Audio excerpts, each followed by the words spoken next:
Marseille, 14 octobre 2023, 3h17. Une pluie fine et glaciale, impitoyable, s'abat sur les docks désaffectés du grand port maritime, transformant le béton fissuré en un miroir terne et sans âme.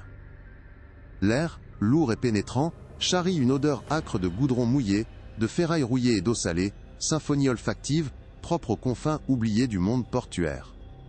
Au loin, le sifflement prolongé et mélancolique d'un cargo fantomatique, à peine visible dans la brume nocturne, déchire le silence oppressant, annonçant l'aube imminente avec une fatalité lancinante. Seule une lumière blafarde, pulsant faiblement à travers les tôles rouillées de l'entrepôt 17, défie l'obscurité écrasante. Elle trahit une activité suspecte, une anomalie dans le sommeil profond de la ville, tapie dans l'ombre des hangars silencieux, inconsciente de l'horreur qui y couve. Soudain, le silence de la nuit est déchiré par un cri strident, mi-humain, mi-animal, d'une intensité déchirante, qui semble percer les murs de tôle rouillée. Ce son guttural, empli de terreur et de douleur, est brutalement interrompu par un bruit sourd, comme un corps lourdement jeté. Immédiatement après, un rire rauque et méprisant jaillit de l'intérieur de l'entrepôt, résonnant comme un écho maléfique dans l'air saturé d'humidité. Quelques secondes plus tard, une silhouette frêle émerge d'une issue de secours délabrée, à peine visible dans la pénombre. C'est une jeune femme, ses vêtements déchirés et son visage tuméfié portant les marques d'une violence inouïe. Elle titube, chaque pas une agonie, luttant pour échapper à l'enfer qu'elle vient de quitter, le corps courbé sous le poids invisible de son calvaire. Son pied nu heurte le gravier tranchant jonchant le sol, mais elle ne semble rien sentir, la douleur physique éclipsée par une souffrance plus profonde et insondable. Elle s'effondre lourdement dans une flaque d'eau glaciale et boueuse, ses genoux cédant sous le poids de son épuisement et de son désespoir, l'impact résonnant comme un soupir de résignation arraché à l'obscurité. Le regard vide, presque catatonique, elle lève les yeux vers le ciel gris et implacable, fixant un point lointain, au-delà de la pluie. Une larme solitaire, chaude et salée, se ferait un chemin sur sa joue livide, se mêlant aux gouttes de pluie, une trace infime de son humanité perdue. C'est l'image poignante d'une âme brisée, échappée de l'enfer sur terre, désormais abandonnée à la merci des éléments et de ses propres démons intérieurs, une survivante à la dérive. La jeune femme, à présent prostrée dans la flaque glacée, fut découverte peu après 4 heures du matin, par une patrouille de nuit de la police nationale. Un riverain, insomniaque et habitué au bruit des docks, avait signalé une clameur anormale, puis un silence troublant, aux abords de l'entrepôt 17. Les agents, expérimentés face à la misère sociale et à la violence portuaire, furent néanmoins saisis par le tableau macabre. Cette silhouette frêle, recroquevillée, le visage tuméfié et les vêtements déchirés, évoquait une horreur au-delà des habituelles bagarres de fin de soirée. Son regard, d'une vacuité terrifiante, semblait fixer une souffrance indicible. Immédiatement transportée à l'hôpital de la Timone, sous l'identité provisoire de Madame X, son silence assourdissant et son état de choc profond rendaient tout interrogatoire impossible. Ce matin-là, dans le chaos gris de l'aube marseillaise, une enquête allait débuter, plongeant les forces de l'ordre dans les entrailles sordides d'un réseau criminel d'une cruauté insoupçonnée, exploitant les âmes les plus brisées de la cité. Le dossier atterrit rapidement sur le bureau du commandant Sophie Dubois, chef de la brigade de protection des mineurs, BPM de Marseille.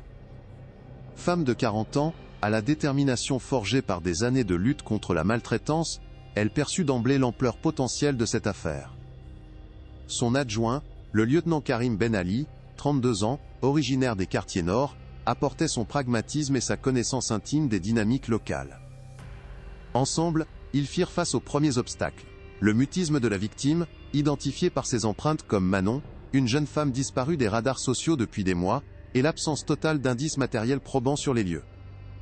L'hôpital confirmait des traces de sévices multiples, physiques et psychologiques, suggérant une captivité prolongée. La course contre la montre était lancée pour démanteler ce réseau dont les contours restaient flous, mais dont la cruauté ne faisait aucun doute. L'horreur de l'affaire résidait dans sa nature même. L'exploitation de jeunes femmes, souvent issues de milieux défavorisés, déjà brisés par l'inceste et la maltraitance familiale, pour être exhibées comme des monstres dans des cirques clandestins. Cette pratique odieuse exploitait non seulement leur vulnérabilité physique, mais aussi et surtout leur détresse psychologique, les transformant en objets de spectacles grotesques. Marseille, avec ses contrastes sociaux marqués, sa précarité latente dans certains quartiers et ses réseaux criminels bien établis, offrait malheureusement un terrain fertile à de telles abominations. La France, bien que dotée d'un arsenal législatif et d'institutions comme l'OCLTI, Office central de lutte contre le trafic des êtres humains, peinait encore à endiguer ces crimes insidieux qui prospéraient dans l'ombre, se nourrissant du silence des victimes et de la complicité tacite d'un environnement. Les premières heures de l'enquête furent un véritable défi. Manon, sous le choc post-traumatique, ne parvenait à articuler que des bribes de mots, des cauchemars sans suite logique, rendant son témoignage initialement inexploitable. Sophie et Karim durent s'appuyer sur les rares constatations médico-légales et les recoupements avec les bases de données des disparitions. Le phénomène de l'inceste, longtemps tabou en France, laissait des cicatrices profondes, rendant ces jeunes femmes des cibles privilégiées pour des réseaux de traite. Les failles du système de protection de l'enfance, souvent surchargé et sous-financé, devenaient alors criantes. Cette affaire mettait en lumière l'ingéniosité perverse de criminels, qui, loin des clichés du grand banditisme, exploitaient une misère humaine quasi invisible, transformant des vies déjà saccagées en de macabres divertissements pour un public perverti, opérant dans la plus grande discrétion à travers la région PACA. La brigade de protection des mineurs, malgré sa spécialisation marseillaise, comprit vite que l'horreur dépassait les frontières de la ville. Les premières pistes de Sophie Dubois et Karim Benali les menèrent vers les zones rurales et périurbaines de la région PACA, territoire souvent sous la juridiction des gendarmes. Une collaboration étroite s'imposa, brisant les silos habituels entre les forces, pour traquer des disparitions de jeunes filles présentant des similitudes troublantes avec le profil de Manon. Les casiers judiciaires et les signalements de fugue furent passés au crible, l'espoir étant de relier des points isolés pour dessiner la carte d'un réseau plus vaste, tapi dans l'ombre des campagnes et des friches industrielles. Les bases de données nationales devinrent des outils essentiels. Karim, avec sa dextérité numérique, plongea dans les archives de l'OCLTI, de l'ONPE et des services sociaux. Il y chercha des patterns, des coïncidences dans les parcours de vie brisés. Jeunes femmes, issues de l'aide sociale à l'enfance, avec des antécédents de maltraitance ou d'inceste, disparues sans laisser de traces. Le constat était glaçant. Plusieurs cas, éparpillés sur des mois voire des années, résonnaient avec l'histoire de Manon. Ces âmes vulnérables, souvent invisibles aux yeux de la société, formaient une toile macabre, révélant les failles d'un système de protection parfois débordé, incapable de retenir tous ceux qui glissaient vers le précipice. À Marseille même, l'enquête progressait par d'autres voies. Karim, armé de sa connaissance intime des quartiers nord, déploya un réseau informel de contacts. Les bouches étaient cousues par la peur et la loi du silence, mais des murmures commençaient à circuler. Un commerçant de la Joliette, une ancienne connaissance de Karim, évoqua un véhicule utilitaire sombre, aperçu à des heures indues près des docks, avec des allées et venues inhabituelles. Des jeunes du quartier, réticents, finirent par confier avoir vu des étrangers rôder, offrant de l'argent facile à des filles en détresse. Des pistes ténues, mais qui commençaient à dessiner les contours d'un mode opératoire cynique. Ces bribes d'informations, patiemment collectées, permirent de concentrer les recherches sur une zone spécifique au-delà du port, vers les friches industrielles de Septême-les-Vallons, en périphérie nord de Marseille. Un témoin anonyme, une retraitée promenant son chien à l'aube, se rappela avoir entendu des sons étranges, des rires discordants et une musique lointaine provenant d'un ancien hangar de métallurgie, pourtant réputé abandonné. Elle avait d'abord pensé à une rave party clandestine, un phénomène courant. Mais la description d'une silhouette frêle, aperçue furtivement à une fenêtre grillagée, avait éveillé en elle un sentiment de malaise persistant, assez fort pour la pousser à appeler la police, après une longue hésitation. Sophie et Karim décidèrent d'une reconnaissance discrète. L'ancien hangar de métallurgie, un mastodonte de béton et de tôle rouillée, se dressait, menaçant, sous un ciel bas. À l'intérieur, des traces récentes d'occupation étaient évidentes. Quelques mégots de cigarettes écrasés, des emballages de nourriture bon marché, et surtout, sur un mur décrépit, des dessins d'enfants à la craie, naïfs, et pourtant si perturbants dans ce contexte glauque. Un vieux programme de cirque, froissé et jauni, gisant dans un coin, confirmait la nature des spectacles. Pas de victimes, mais la preuve irréfutable que le réseau était mobile, insaisissable, se déplaçant comme un prédateur, pour échapper à la traque, laissant derrière lui des indices cryptiques, comme des miettes de pain empoisonnées. La découverte de l'entrepôt vide, simple coquille d'un réseau évanescent, confirmait la nécessité de étendre les investigations bien au-delà des limites de Marseille. Sophie Dubois et Karim Benali comprirent qu'une collaboration étroite avec la gendarmerie nationale, compétente sur les territoires ruraux et périurbains de la région PACA, était impérative. Or, l'interopérabilité entre les différentes forces de l'ordre, si elle était théoriquement encouragée, se heurtait souvent à des réalités administratives complexes et à une certaine inertie. Les demandes initiales de partage d'informations et de mutualisation des moyens, formulées avec l'urgence que dictait la situation, furent accueillies avec une prudence excessive, voire une méfiance latente. La bureaucratie, pesante et lente, érigeait ses propres barrières, menaçant de freiner une enquête déjà fragile. Chaque formulaire, chaque validation, chaque convocation à une réunion interservice semblait une éternité face à la menace grandissante. Le capitaine Laurent Mercier, commandant la brigade de gendarmerie de Septèmes-les-Vallons, illustrait parfaitement cette réticence. Un homme d'expérience, certes, mais ancré dans une vision très locale de la délinquance, il peinait à saisir l'ampleur nationale de la traite humaine. Pour lui, l'affaire Manon était avant tout un problème marseillais, un drame social de plus au sein d'une métropole, qu'il considérait souvent comme un foyer de criminalité distincte de sa juridiction plus paisible. Ses premières réponses aux sollicitations de Sophie furent évasives, arguant d'un manque de personnel, de priorités différentes, ou d'une absence de preuves flagrantes sur son secteur. L'idée de cirque clandestin lui paraissait relever de la fiction, un fantasme urbain.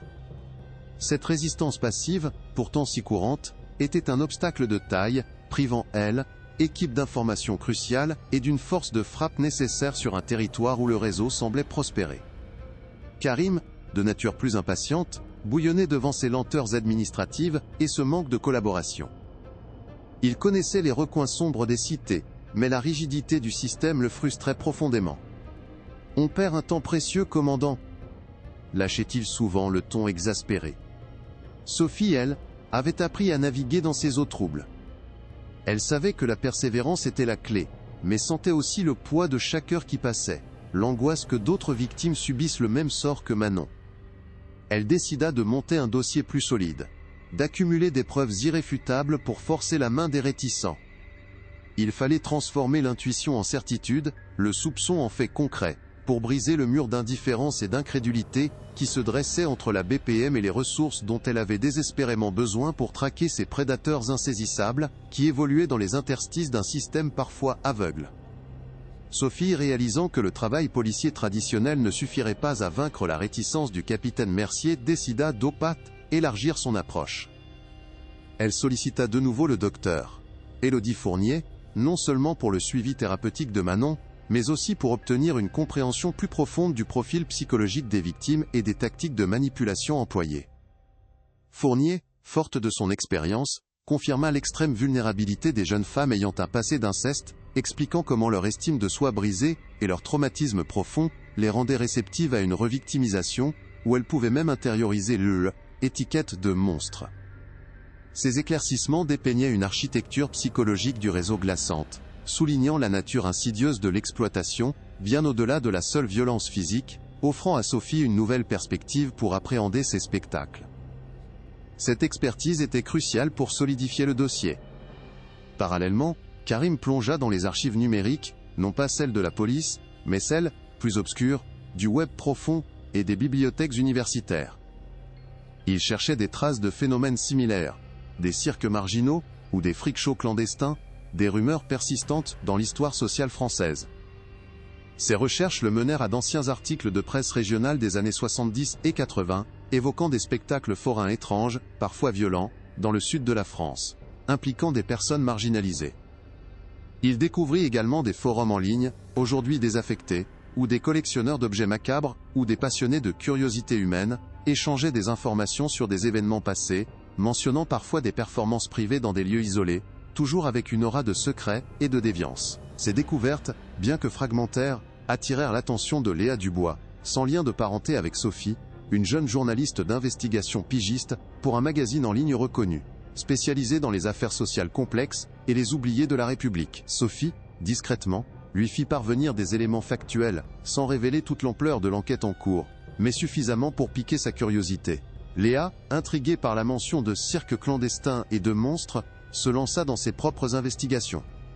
Son réseau d'informateurs, souvent issus du milieu associatif ou des travailleurs sociaux, recoupait les thèses de la BPM, une vulnérabilité extrême exploitée, des disparitions silencieuses, et une forme de perversion qui défiait l'entendement. Elle fut la première à articuler le concept d'un « marché de la misère humaine », où la souffrance devenait une marchandise lucrative. L'article de Léa, bien que prudent et ne mentionnant pas directement l'enquête en cours, fit l'effet d'une bombe dans certains cercles. Il mettait en lumière la persistance de formes d'exploitation archaïques, modernisées par la discrétion et l'anonymat, ciblant spécifiquement des jeunes femmes déjà brisées. Elle y citait des psychologues, dont le docteur Fournier, indirectement, sur l'impact dévastateur de l'inceste et la fragilité des victimes, renforçant l'idée que ces « monstres haines » étaient que des miroirs déformés de la violence subie. Cet éclairage médiatique, même indirect, donna à Sophie un argument de poids.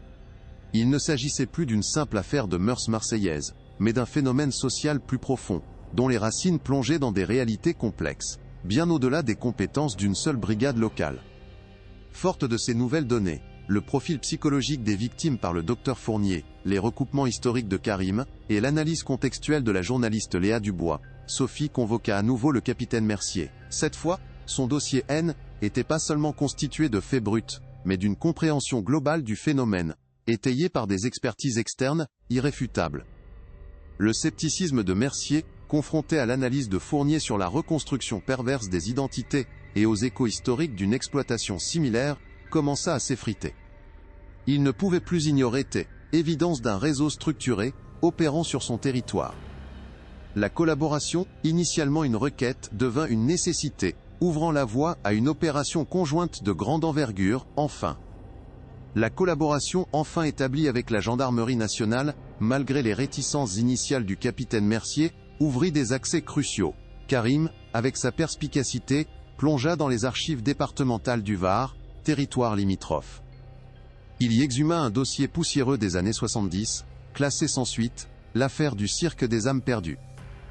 Ce petit cirque forain itinérant dans la région PACA avait été brièvement soupçonné de la disparition de plusieurs adolescentes.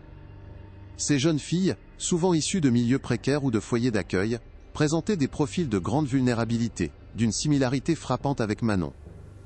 Les vagues descriptions des témoins de Les Filles, époque, évoquant des numéros étranges et des filles au regard vide, résonnaient de manière glaçante, suggérant une pratique d'exploitation bien plus ancienne. Le dossier, incomplet, mentionnait néanmoins un nom récurrent, la famille Delon, des forains au passé trouble, connus pour leur cabinet de curiosités excentriques, où étaient exhibés des phénomènes humains, souvent des personnes marginalisées.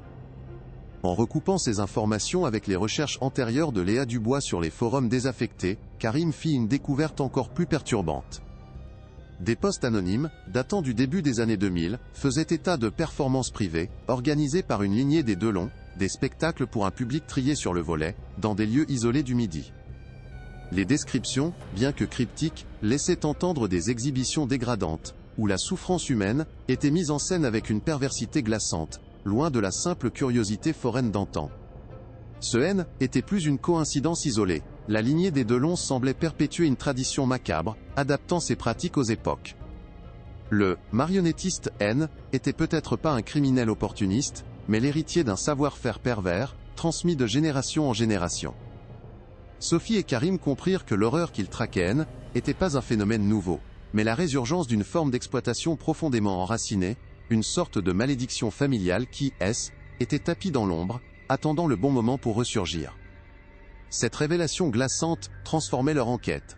Il ne s'agissait plus seulement de démanteler un réseau, mais de briser un cycle de violence qui avait perduré pendant des décennies. L'article de Léa Dubois, sobrement intitulé « Les spectres invisibles, quand la souffrance devient spectacle », fut publié un vendredi soir, se propageant d'abord discrètement sur les réseaux sociaux, avant de faire la une des sites d'information régionaux le lendemain. Il ne citait aucune source policière directe. Mais ces révélations sur les cirques clandestins exploitant des victimes d'inceste dans la région PACA, étayées par des témoignages anonymes d'anciens travailleurs sociaux et des analyses de psychologues, provoquèrent une onde de choc. Le ton était incisif, le propos dérangeant. Il peignait un tableau glaçant d'une perversion systémique, où la misère humaine se monnayait, loin des clichés du grand banditisme marseillais.